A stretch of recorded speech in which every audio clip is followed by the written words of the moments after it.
Children team, it's your boy Neal back with another reaction video, guys. Here we are with Australian University versus American College.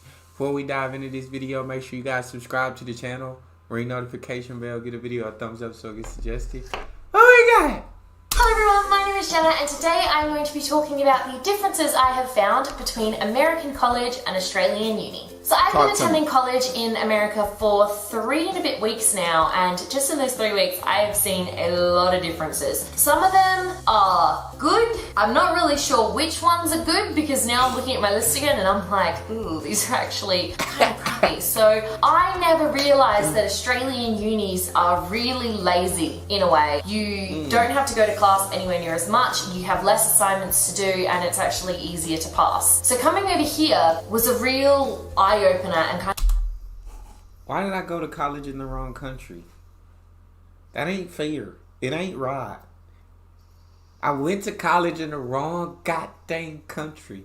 Even though the major I chose was easy anyway. College was very easy for me, so I could say I went to college in the wrong country, but the major I chose was an easy one.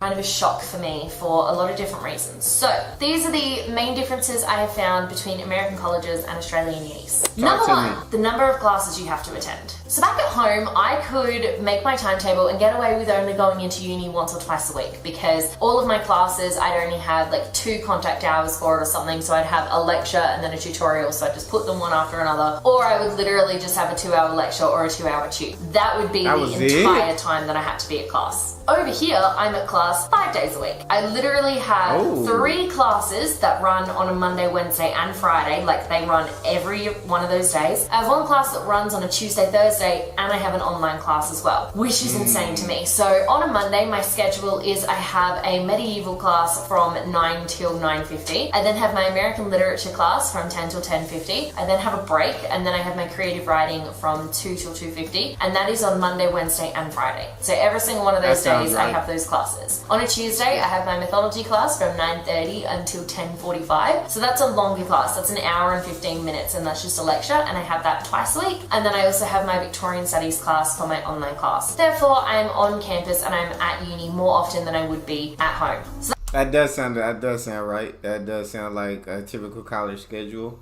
But I mean, yeah, it's like you go 5 days.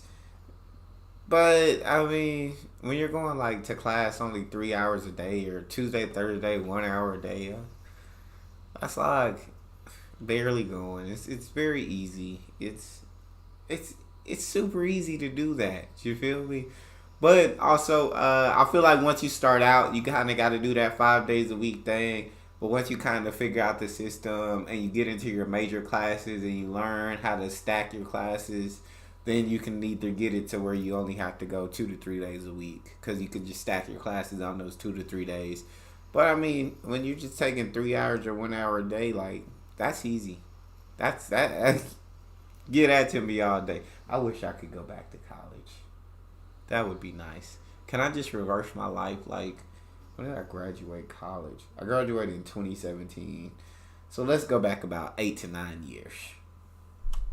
that's one example of how American unis are a bit more intense than Australian unis. Number 2, you have more assignments, but they're worth less. This is one thing that I haven't quite yet figured out whether it's a good thing or a bad thing, but normally back home in all of my topics, I would only have maybe 4, maximum 5 assessments per semester. So I would have these really big assignments. I'd have essays that were worth 40% of my grade or 50% of my grade, and they would be massive 2,500 to 3,000 word essays, lots of secondary sources, that kind of thing. Over here, it's not like that. Over here, I have more assignments, so I have an assignment due almost every week for almost every class, but they are not worth anywhere near as much. So for an essay back home, it would be worth like 50%. For papers that I do over here, they're actually only worth like a certain number of points, which I will get to in a minute. So that's one thing I haven't quite decided if it's better or if it's worse, the fact that I have more assignments but they worth less. I think I prefer to have less assignments that are worth more because you really get to spend more time on them, whereas at the moment, because I'm doing so much in each of my classes and I have so many assignments, I don't get to spend as much time on them as I would like to do. Difference number 3. I can understand what she means by that. Yeah, I feel like you do get an assignment like every week. And it may not be a hard assignment, but you're going to get something like every week where you got to do something. But then you do also get like the bigger assignments, which they give you like at the beginning of the semester, and they say this is due in like 2 months. And that's the assignment that you probably, you let, you let it go until it's the final week before it's due, and then you start working on the assignment. That was me. Mr. Procrastination. Let it go into that final week, then you start working on the assignment. I did that my first couple of years, but then I learned with essays and stuff my last couple of years when it came to anything about writing with essays, and you gotta have all your sources, your secondary sources, your sources from books, your sources from internet. Oh my God. I hated that to no extent. I said, you know what? Why don't I just pay for this? So when I Googled it, there were so many sites online that I figured out you could pay people to write these things for you. And the earlier you order it, the less you have to pay. So then I would be like, all right, I'll order it like a month in advance. You feel me? So then I don't have to pay as much, but I don't have to do it. I get all of my time free. And if most people, I think, are going to value their time over money. And that was me. I value my time over money. I want to go out. I want to party. I want to have fun. I didn't want to have to worry about assignments. So I was like, I'll just pay somebody to write that and come up with all the sources and do all that. Best decisions I ever made. Think smarter, not harder. Need a 70% to pass. So in Australia, the majority of your courses, you only need to get 50 to 55% in order to pass the course, which is actually really, really easy to do. You literally just have to pass. Over here in America, however, you have to get 70% in order to pass the class. That's 20% more than what I have to get at home. Luckily at home, I normally range between like the 70 to 90% sort of range, but also that's a lot of pressure because I have to pass all of my classes in order to get credits back home. So that's a lot of pressure put on me to have to pass with more effort than what I would normally do. So that's, Difference number 4, more work. I have found my American classes to be a lot more work than my Australian classes. After every class, I have homework, and that's usually some form of reading or some form of response or comment or discussion post, and it's honestly just piling up. On a Monday, I get homework from my medieval class, my American lit class, and my creative writing class. That's all due on Wednesday at the beginning of the class. So I have less time to work on things and I have more stuff to do, which is insane, let me tell you. Difference number 6, reading. Yes, you definitely get your homework, discussion post, reading, all of that crap. With the discussion posts, I used to get those a lot. You just figure out, it lets you see, like, when everybody posts their discussion posts, it lets you see, like, what they say. So you just take 1 or 2 other people's discussion posts, you reword it, make it sound a little bit different, then you post it yourself, and you're good. You're good to... That's all you gotta do. You're good to go. So, discussion posts got very easy once I started doing that. I was like, this is easy. And those discussion posts would be like, dude, midnight in this week. And you literally start working on it like 11:15, 11:30 that night that it's due.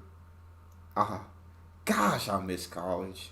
So back home, I got really, really good at writing essays and doing responses without actually reading any of the books that I had to read for class. I got super good at it. I would read like a couple of chapters here and there, and I would kind of just get a feel for it. But mostly I would just listen really hard in lectures and tutorials, and I would be able to get enough of a picture that I was able to write my responses. Over here though, that is not the case. In the majority of my classes, I have reading quizzes, which means that the professors actually give us a quiz at the start of our lesson to make sure that we're actually reading the novels that we're supposed to read. That's really different for me. I haven't read a uni novel in like a good 6 months, I think, until I started this course, and now I'm reading a novel pretty much every day. It's insane. It's also really difficult because with the reading quizzes, my brain has just got so many novels going through it that it is difficult to separate and to figure out what goes between each reading quiz. English exams. So back home, I have never done an exam at uni apart from my very first year at uni when I did a philosophy course. That was like back in 2013 when I was at a different uni doing a different course. So we don't really talk about that. My uni that I'm at home at the moment, we don't do English exams because how do you do an English exam? You really can't, in a way. You are better off doing essays where the students are given a chance to express themselves and to express their ideas about the text that you've read. Over here, however, I have exams. I have exams for almost all of my topics. I have a midterm and I have a final exam, and I'm just sitting here going, how? What are you even going to put on an English exam? Are you going to put something really ridiculous? I remember the one test that I did for... They'll test you on grammar. They'll test you on all of that stuff, bro, like on these English exams. Whether you know your adverbs, your adjectives, your pronouns, your verbs, your nouns, like they will put all of this in English exams, bro. Like, I know exactly what she's talking about, and I completely agree with how she said she did it back home in Australia. It should really just kind of like be an essay to where you get to express yourself, or you can like do a certain book and make them write an essay over that for an exam. But yeah. English. Literally one of the questions was, what happens to the tree outside the window when Jane rejects Mr. Rochester? Something ridiculous like that in Jane Eyre. And I was like, I don't know. That was actually a book I'd read too, so I was like, I don't know. How am I supposed to know that? So apparently I have to memorize every single piece of information that goes on in every single book that I've read. And considering for one of my topics, I'm already up to book number 3 and it's week 3. Another one of my topics, I'm up to book number 2. It's just like, don't really know how to feel about. What is your major, ma'am?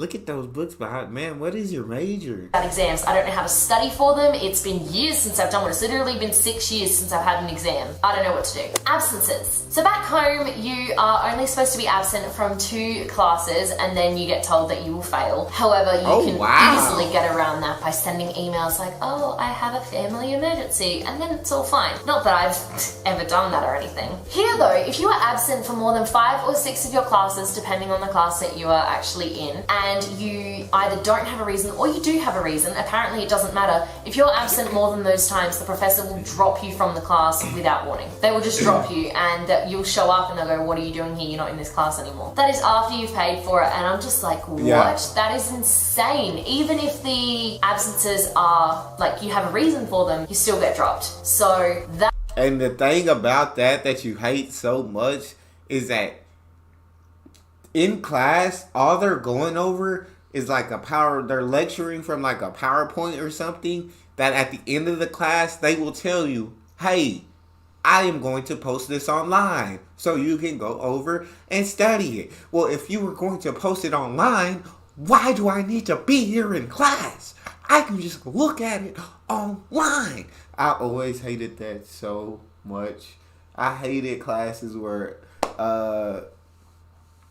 it was mandatory that you had to be there. Some professors are cool though. Some professors are like, hey, like, it's y'all money. Like, y'all already paid for the class. Like, he's like, I'm getting paid my salary either way. So if you want to show up or not show up, like, that's on you.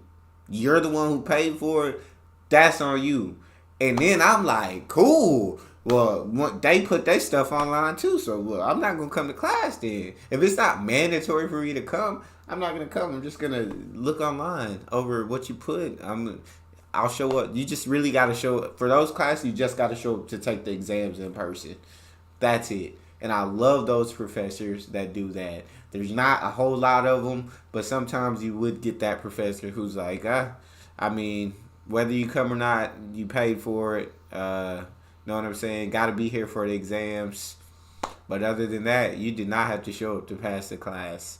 But like she's saying, like, a lot of classes do take your attendance into effect. Some classes, though, attendance, they'll just be like, attendance is worth 10% of your grade. So if you're like, if I can afford to take 10% off and still pass, then I don't really need to come. But you go, because who's going to give up 10% of the grade? And that's only if you miss, like she said, like 5 or 6 absences. Does that 10% count against you? But I understand completely what she's saying. That's that's a little bit interesting to me because there are definitely extenuating circumstances where sometimes people just can't come to uni and then you're going to punish them for it by dropping them from a course. That just sounds insane to me. Extra credit. There's no such thing as extra credit in Australia. There really isn't. Like, you go to class, you do your assignments, and that's it. That's your option. Here though, I can do things to get extra credit. Like, if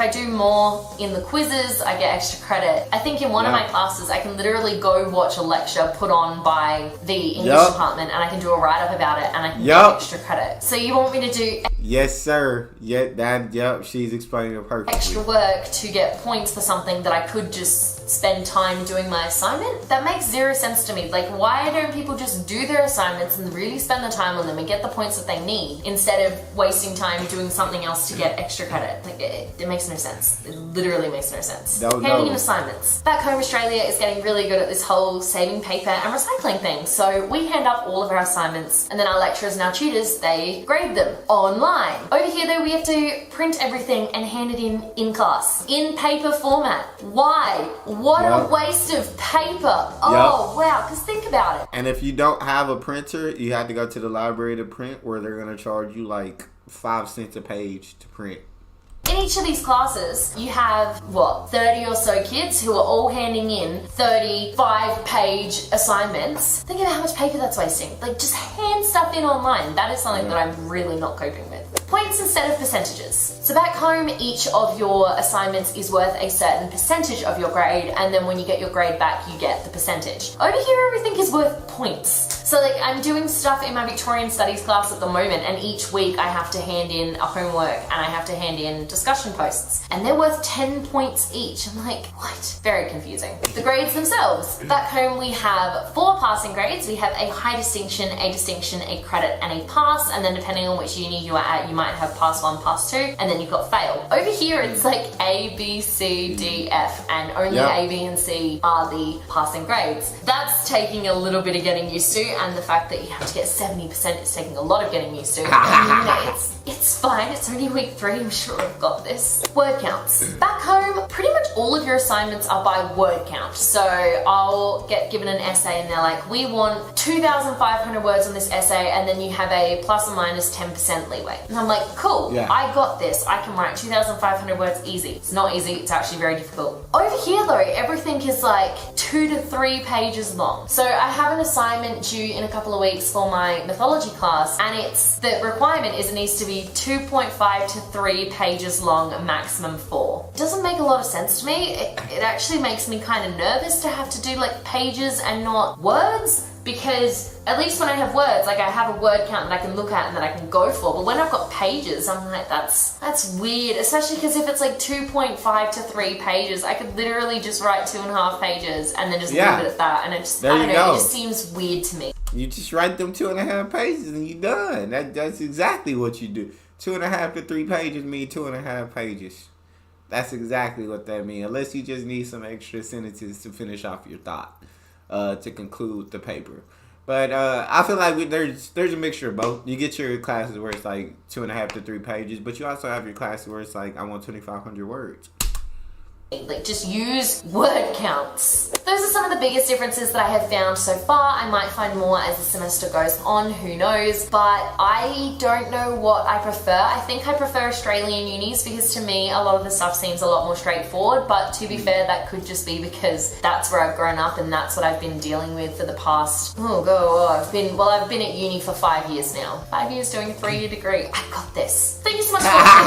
Leave a message below if you go to university, what country you go to uni in, and tell me if any of this stuff sounds different or familiar to what you do in your uni, because I would really love to know. I am super curious to see the differences between universities and colleges all around the world. If you like this video, be sure to give it a huge thumbs up, and don't forget to subscribe to my channel so you don't miss a thing. Stay random. Bye.